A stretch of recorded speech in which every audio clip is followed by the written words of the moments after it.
First point we have is president appoints the governor. पहले president जो है बहुत लोगों को अपॉइंट करते हैं, क्या करते हैं, अपॉइंट करते हैं। पहले जो है गवर्नर को अपॉइंट करते हैं, किनको करते हैं, गवर्नर।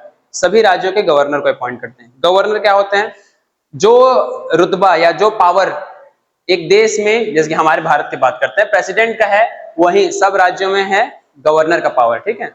मतलब कि जैसे कि हमारे इंडिया में फर्स्ट पर्सन, ठीक है, सबसे केंद्र में कौन है, प्रेसिडेंट, ठीक है। वैसे राज्य के मुखिया होते हैं गवर्नर, क्या होते हैं, गवर्नर। तो पहला पॉइंट जो है अपॉइंटमेंट से है, क्या है, अपॉइंटमेंट। तो अपॉइंटमेंट में आप देखिए गवर्नर को अपॉइंट करते हैं, किसको अपॉइंट करते हैं, गवर्नर को। दूसरा देखिए स्पीकर, स्पीकर कहाँ का, लोकसभा, लोकसभा में स्पीकर होते हैं। जैसे अभी के वर्तमान के लोकसभा स्पीकर हैं ओम बिरला, कौन है, ओम बिरला। तो स्पीकर को भी अपॉइंट करते हैं। फिर chief election commissioner, chief election commissioner को अपॉइंट करते हैं। फिर chief justice of supreme court, ठीक है, chief justice of supreme court जिसके भी जस्टिस BR गवाई हैं, ठीक है। फिर हाई कोर्ट के जज को अपॉइंट कर। फिर chairman of UPSC, union public service commission, UPSC के चेयरमैन को भी अपॉइंट करते हैं, ठीक है। ये रहा अपॉइंटमेंट। फिर हमारा दूसरा जो पॉइंट है वो है हमारे पास the president is the chief commander officer, chief commander of all the 3 forces.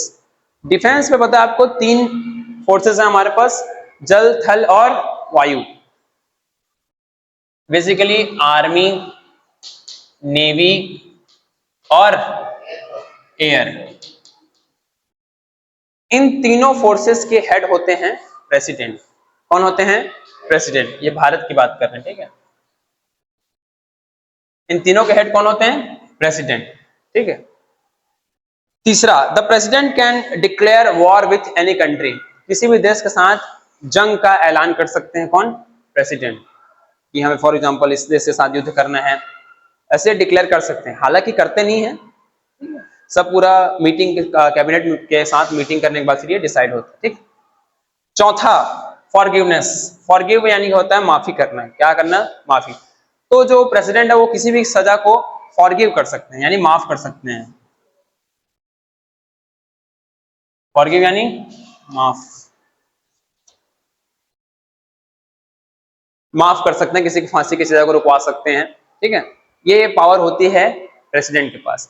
इसीलिए प्रेसिडेंट अगर किसी का मर्डर भी कर दें तो उनके ऊपर कोर्ट केस नहीं हो सकता।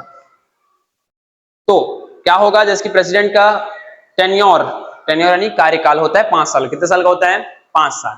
तो मान लो प्रेसिडेंट ने किसी का कर दिया मर्डर, तो उस 5 साल तक उन्हें कुछ नहीं होगा।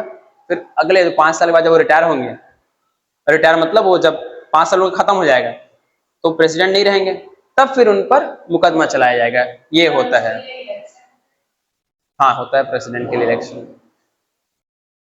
सिंगल ट्रांसफरेबल वोटिंग सिस्टम के तहत उनका इलेक्शन होता है, जिसमें लोकसभा के मेंबर है ना, और क्या बोलते हैं राज्यसभा के मेंबर और MLAs इन लोग वोट डालते हैं। आम आदमी नहीं वोट डालता उसमें, ठीक है। क्या सांसद और विधायक, लोकसभा, राज्यसभा और इधर विधायक, ये तीनों लोग वोट डालते हैं, ठीक है। फिर next, if India security is in danger then president can declare emergency. देखिए आपातकाल, तो प्रेसिडेंट क्या लगा सकते हैं, इमरजेंसी। क्या लगा सकते हैं, इमरजेंसी। इमरजेंसी क्या होता है, जब हमारा देश किसी वॉर में होता है, क्या होता है, वॉर में होता है, या फाइनेंशियल, यानी कि जब देश गरीब हो जाता है ना, देश का पैसा नहीं रहता, तब भी इमरजेंसी लगाई जाती है, ठीक है। भारत में अभी तक फाइनेंशियल इमरजेंसी नहीं लगाई गई है, ठीक है। फाइनेंशियल इमरजेंसी कब लगाया जाता है, जब देश कंगाल हो जाता है। जैसे श्रीलंका भी कंगाल हुआ था बीच में 2 साल पहले, पेपर भी नहीं था, मतलब बच्चों का एग्जाम जो होता है ना पेपर में, वो पेपर भी खरीदने के पैसे नहीं थे उन लोग पास, अभी 2 साल पहले की बात, ठीक है। तो इंडिया में अभी तक फाइनेंशियल इमरजेंसी नहीं लगाया गया, ठीक है।